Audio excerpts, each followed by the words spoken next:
ছাত্ৰ আছে 655 জন, শিক্ষক থাকিব লাগে 21 জন। দুদিন পূৰ্বলৈ শিক্ষক আছিল 17 জন। 4 জন শিক্ষক ইতিমধ্যে কমি থাকোঁতে আকৌ নতুনকৈ 3 জন শিক্ষকক বদলি কৰিলে অন্য এখন বিদ্যালয়লৈ। তাৰ পিছতে পৰ্যাপ্ত শিক্ষকৰ অভাৱত হাহাকাৰ মৰিগাঁৱৰ লাহৰীঘাট প্ৰাথমিক বিদ্যালয়। আৰু 15টা সেকশনত যেহেতু বৰ্তমান আমি 14 গৰাকী শিক্ষক আছো, আমাৰ অলপ অসুবিধা হ'ব।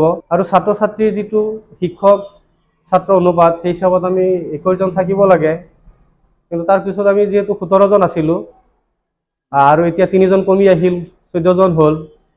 গতিকে আমাৰ পাঠদানৰ যিটো গুণগত মান নিশ্চয় তাত এটা এফেক্ট পৰিব, প্ৰভাৱ পৰিব ছাত্ৰ ছাত্ৰীৰ ওপৰত।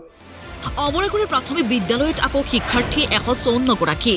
নিয়ম অনুযায়ী থাকিব লাগে কমেও 5 জন শিক্ষক, কিন্তু অতদিনে আছিল 4 জন। পিছে শেহতীয়াকৈ তাতেও এজন শিক্ষক বদলি কৰি লৈ গ'ল অন্য বিদ্যালয়লৈ। কিন্তু আমাৰ স্কুলত বৰ্তমান 154 এনৰলমেণ্ট। যোৱা 4 জন শিক্ষক আছিল, কিন্তু যোৱাকালি ৰেচনেলৰ যিটো লিষ্ট ওলাইছে তাত এজনী বাইদেউ লৈ গ'ল। কিন্তু আমাৰ এতিয়া বৰ্তমান বহুত সমস্যা হৈছে, 3 জন শিক্ষকে আমি ইমান ল'ৰা ছোৱালীক কেনেকৈ কি কৰিম, বহুত অসুবিধা হৈ আছে। 3টা ক্লাছত গ'লে 2টা ক্লাছ এনেই থাকে। ছাত্ৰ ছাত্ৰীৰ সংখ্যা অনুযায়ী শিক্ষক নথকাৰ বাবে উচিত শিক্ষাৰ পৰা বঞ্চিত হৈছে শিক্ষাৰ্থী। একেই পৰিৱেশ আলিপুখুৰী এম ই স্কুলতো। মোৰ ছাত্ৰ ছাত্ৰী LP আৰু ME মিলাই 265 পোষ্ট।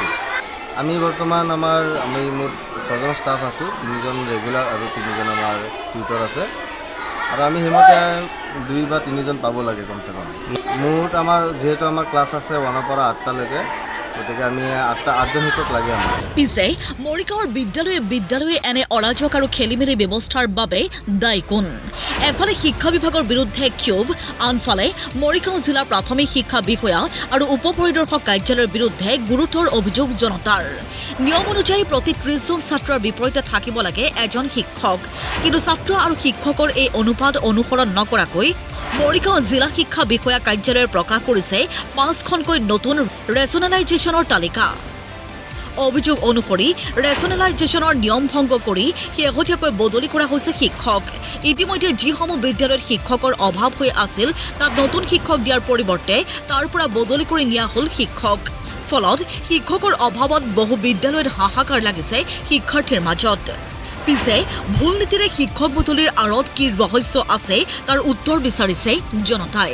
যাতে পৰৱৰ্তী সময়ত যদি ৰেচনেলাইজ লিষ্ট আৰু ওলায়, তাতে আমাৰ এই বিদ্যালয়খনৰ যি এটা শিক্ষক শিক্ষয়িত্ৰীৰ অভাৱ ইতিমধ্যে দেখা দিছে, এইখিনি যাতে বিভাগে পূৰণ কৰি দিয়ে আমি আশাবাদী। মই মাননীয় শিক্ষামন্ত্ৰীক মই অনুৰোধ কৰোঁ যাতে আমাৰ শিক্ষকৰ দিয়াৰ ব্যৱস্থা কৰে।